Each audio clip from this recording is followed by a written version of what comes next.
wa my excellence injira lige UDA no lige birongwae arachakara mutese injira lige UDA ubwa arachaka tuma so chame yane wono ige batenga timu support eko support 100% ngoro rume tutake ngiera omongiro kurumoro okora magaba no ito okoruma donya Boris Arun tawe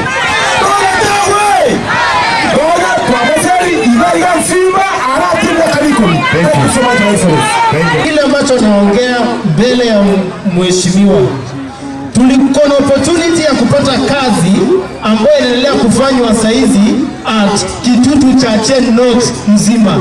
Hiyo kazi ni ya kutengeneza lami. Hakuna vijana wa kutoka Munyoro Ward hata mmoja anaapia kwa hiyo kazi. Hakuna msichana hata mmoja anaapia kwa hiyo kazi ya kuinua bendera. Hakuna. Watu wote mheshimiwa wanatolewa huko sehemu inaitwa Ogembo, wanaletwa hapa, wanafanya kazi ya barabara. Kitu kingine mheshimiwa, mimi ninapenda kuongea ukweli. Tulipewa kazi tukafanya for 1 month, tukazimamishwa watu wa Munyoro Ward wote, tukasamizwa kazi. Hatuko kazi. Watu kutoka huko Marani wawili wakasamishwa kazi. Hiyo mheshimiwa, uende ulale vizuri, ufikirie, unitafute, unipeleke kazi. Tuko na mheshimiwa ambaye ako na huruma sana. Wakati anajengea watu tunafurahi sana. Si kweli? Kuna mama alifanyiwa vituko hapa chini ambapo tunaitwa Nyandiba. Tujasikia chochote imefanyika. Si kweli? Watu wetu ambao wako mbele ndio tunataka yule ambaye ni chief wa hiyo area. Si kweli?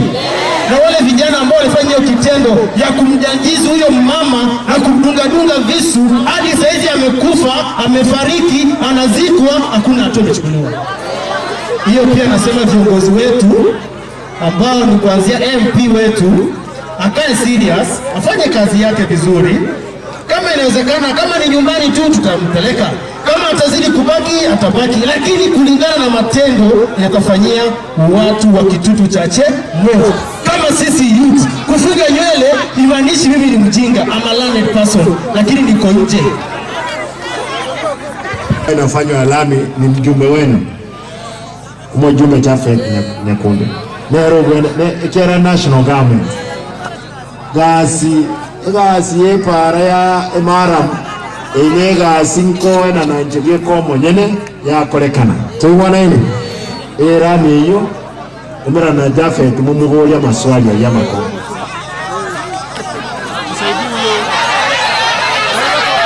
inanaje kalikuwa ngoja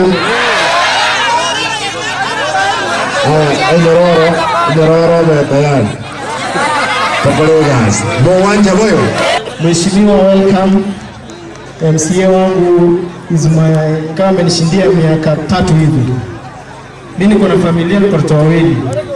Kile ambacho nataka kuongea ni point moja mzuri sana. Mheshimiwa Simbarati amefight kila mwaka tunapata basari. Mpigie makofi kwa hiyo kwanza. Second thing, Mheshimiwa MCA wetu wa Munyoro Ward Peter Otachi pia na yeye ana fight tunapata basari. Mpigie makofi. Mimi kile mkaa mkijua namna gani tuko na mheshimiwa na president ambaye ndio saizi tunatafuta, sio mwingine ni nani? Simba Arati ndio president wa Kitutu Chache North, na tuko na president wa Kenya na Kisii, sio mwingine Fred Matiang'i.